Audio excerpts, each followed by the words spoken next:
जय माँ इंद्राक्षी जय अम्बे।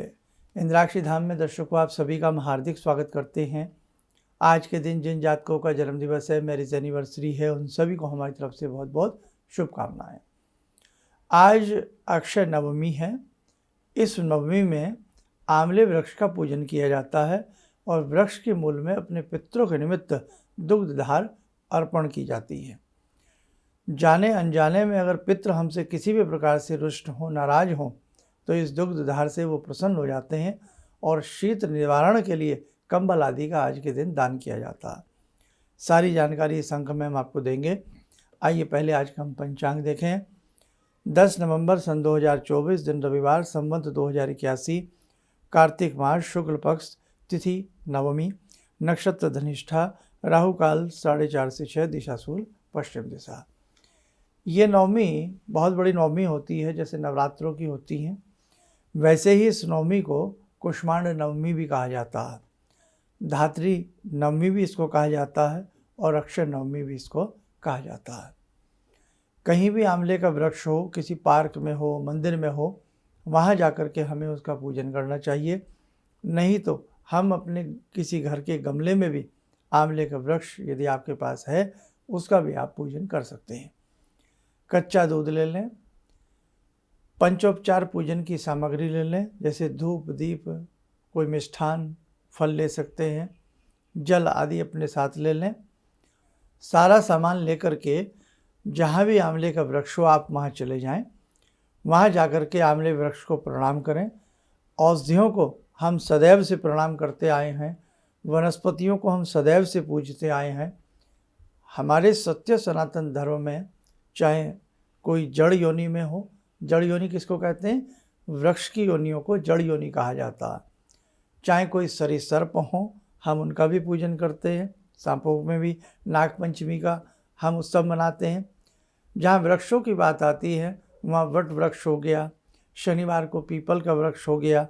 अक्षय नवमी में आंवले वृक्ष की हम पूजा सदियों से करते चले आ रहे हैं और हम करते रहेंगे, है ना। तो कहने का भाव, प्रकृति से सत्य सनातन धर्म जुड़ा है। सबका मान सम्मान हमारे ऋषियों मुनियों ने बताया है। ये मैं बातें इसलिए कर रहा हूँ, बहुत लोग कह देते हैं आप लोग तो अंधविश्वासी हैं, आप लोग तो झाड़ फन्नूस की पूजा करते हैं, वृक्षों की करते हैं। अरे बेटे, ये पूजा तो है ही, लेकिन हमारे धर्म में हमें सिखाया गया है कि हम सबका सम्मान करते हैं। चाहे वो वृक्ष ही क्यों ना हो, चाहे वो जल क्यों ना हो, चाहे वो सूर्य क्यों ना हो, चाहे वो सितारे क्यों ना हो, हम सबका मान सम्मान करते हैं। और हमारे अपने धर्म के हिसाब से जब हम इनकी पूजा पाठ करते हैं, अति आनंदित हमारे ग्रह होते हैं, अति आनंदित हमारे मन होते हैं और हमारे घर में घर घर में ये पूजाएं की जाती हैं। तो सारा सामान जो भी पंचोपचार का, धूप, दीप, फल, फूल, कच्चा दूध आदि लेकर के आंवले वृक्ष के पास जाकर के उन्हें प्रणाम करें। प्रणाम करके, और हाँ, धागा भी वेष्टित करने के लिए, धागा लपेटने के लिए कच्चा सूत भी अपने संग ले जाएं। वहाँ जाकर के धात्रेयी नमः बोलें। धात्रेयी जो होता है उसको आंवले का ही वृक्ष धात्रेयी को कहा जाता है। अब धात्रेयी, ओम धात्रेयी नमः बोल करके प्रणाम करें। ओम धात्रेयी नमः, इतना तो याद रहेगा आपको। वहाँ जाकर के सबसे पहले दीप जला दें। दीप जलाने के उपरांत चावल, अक्षत चढ़ा दिया आपने तिलक कर दीजिएगा और तिलक करने के बाद फल, फूल, मिष्ठान जो भी आप अपना चढ़ाना चाहें चढ़ा दीजिएगा। धूपम, दीपम, नैवेद्यम, अर्घ्यम समर्पयामि, है ना। ततो नमस्कारम करोमि, अपनी भाषा से। बाकी ये सारी पूजाएं मैं आपको हर उसमें 30 त्योहार में बता चुका हूँ। उसी विधि से जैसे हम षोडशोपचार करते हैं या पंचोपचार करते हैं, उसी प्रकार से हम कर लें, है ना। करने के उपरांत फिर हम कच्चा दूध हाथ में लें। कच्चा दूध हाथ में लेकर के मुख आपका दक्षिण दिशा में रहे और पितरों का ध्यान करें। अपने पितरों के नाम से, वैसे तो उसके मंत्र भी होते हैं, ये मंत्र बोल करके चढ़ाया जाता है, लेकिन बेटे नहीं, कोई बात नहीं। भावना सबसे बड़ी बात है। जिसकी भावना अच्छी है ना, बस ये समझ लीजिएगा वो जीत जाएगा। बिन भावना के आप कितने भी मंत्र पढ़िए, कितने भी स्तोत्र पढ़िए, कितने भी बजे उठ के करिए, लेकिन बिन भावना के आपकी साधना निष्फल है, कोई फल नहीं मिलेगा आपको। इसलिए भावना के साथ दक्षिण दिशा की तरफ मुख करके अपने पितरों के निमित्त दुग्ध की धार छोड़ें, कच्चा दूध थोड़ा सा ले जाएं, दुग्ध की धार छोड़ें और कहें कि ये आपको समर्पित है, आप हमसे प्रसन्न रहें, भूल चूक के लिए हमें क्षमा करें, और प्रणाम करके फिर कच्चा सूत ले लें। 3 तार, 7 तार, 9 तार, 11 तार ओम धात्रेय नमः बोलते रहें और कच्चा सूत दाहिनी तरफ से बाईं तरफ आकर के उसको चारों तरफ से आप वेष्टित कर दें, चारों तरफ से आप उसमें लपेट दें। बहुत लोग तो आंवले वृक्ष के नीचे ही ब्राह्मण को बिठा करके भोजन कराते हैं अक्षय नवमी में, और उसके उपरांत सपरिवार फिर अपने आप भी भोजन आंवले वृक्ष के नीचे बैठ करके करते हैं। आयुर्वेद की दृष्टि में आंवले को अमृत कहा गया है, और ये वास्तविकता है बेटे। आंवले में इतने गुण हैं जितने गीले आंवले में गुण हैं, जो आपका कच्चा आंवला होता है, जितने कच्चे आंवले में गुण हैं उतने ही सूखे आंवले में गुण होते हैं। कमाल की दृष्टि है। इसलिए इसका त्रिफला तो सबने लिया होगा, आंवला बेहड़ा हरड़ वाला।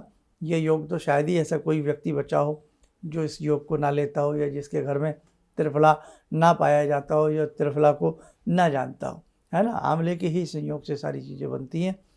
आंवले का रस कार्तिक मास से लेकर के 2-2.5 महीने तक 1 चम्मच के हिसाब से शहद में जो लिया जाता है, बड़े से बड़े रोगों को, घातक से घातक रोगों को वो दूर करता है। बहुत सारी चीज़ों में आंवले का प्रयोग किया जाता है। खैर वो कभी सब्जेक्ट बाद में रहेगा। तो कहने का भाव, आंवला जो होता है ये वास्तव में अमृत के समान होता है। यदि जिन बच्चों के बुद्धि कमज़ोर हों, नेत्र दृष्टि कमज़ोर हो, बार बार आँखों से संबंधित नाना भांति की बीमारियाँ आप झेल रहे हो, कोई भी झेल रहा हो, उसे आंवले का मुरब्बा शुद्ध घर पर बना लें। आजकल तो सारी चीज़ें घर पर बन जाती हैं। कोई भी चैनल अच्छा सा देख करके, या बुक्स आती हैं आंवला बनाने की, या किसी अच्छी ब्रांडेड कंपनी का, बढ़िया का किसी का, तो वो ले करके आंवला एक ज़रूर खाना चाहिए सुबह सुबह खाली पेट। और ज़्यादा उस पर चीनी वीनी चाशनी हो, उसको साफ़ कर लीजिए, जल से साफ़ कर लीजिए, ले लीजिए। बहुत बढ़िया रहता है आंवला, वास्तव में बहुत बढ़िया रहता है। इतनी कैलोरी होती है कि आप देख लीजिएगा, 10 दिन का भोजन एक तरफ और एक खाया आंवला एक तरफ होता है। बहुत आँखों की दृष्टि को बढ़ाता है, स्निग्धता को बढ़ाता है, बड़े लाभ देता है। अब हम एक काम और करें, इसी से हमने जब कर लिया तो वहाँ जैसे थोड़ा कोई प्रसाद वगैरह भोजन या कुछ भी आप वितरित करिएगा। अब एक कंबल और साथ में अगर हो तो ले जाइएगा। शीत ऋतु के निवारण के लिए जैसे हम भगवान को भावना के तहत शॉल उड़ाते हैं, पूजन करते हैं। हालांकि ये हमारे भाव हैं कि भगवान को ठंड लग रही है तो इनको शॉल दे दीजिए, अब इनको भूख लग रही है तो हम दुग्ध पान करा दें। तो भगवान है, लेकिन ये भक्त की भी कोई भावना होती है। उसी प्रकार से पितरों के निमित्त भी शीत ऋतु निवारण के लिए एक कंबल आदि अक्षय नवमी में, आंवला नवमी में यदि दे दें तो बहुत अच्छा है। या किसी की भी ज़रूरतमंद को दे दें, ऐसा नहीं है। ठीक है बेटा, इतना करने का ज़रूर आप प्रयास करना। आइए, समय चला ध्यान साधना का। आज की ध्यान साधना में जुड़ते हैं हम भगवान श्री विष्णु से। ॐ करारविन्दे न पदारविन्दं मुखारविन्दे विनिवेशयन्तं वटस्य पत्रस्य पुटे शयानं बालामुकुन्दं मनसा स्मरामि बालामुकुन्दं मनसा स्मरामि कस्तूरीतिलकं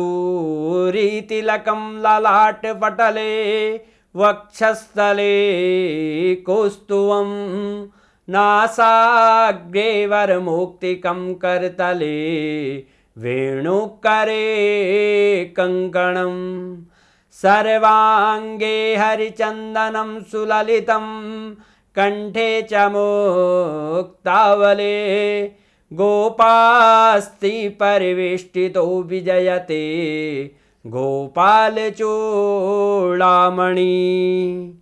शान्ताकारं भुजगशयनं पद्मनाभं सुरेशं विश्वाधारं गगनसदृशं मेघवर्णं शुभांगं लक्ष्मीकान्तं कमलनयनं योगवृद्ध्यानगम्यं वन्दे विष्णुं भवभयहरं सर्वलोकैकनाथम्।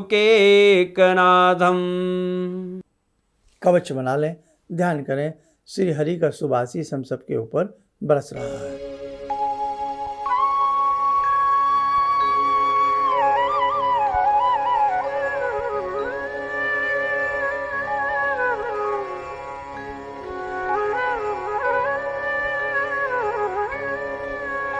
ओम बोलते हुए नेत्र खोलें, सामान्य हो जाए।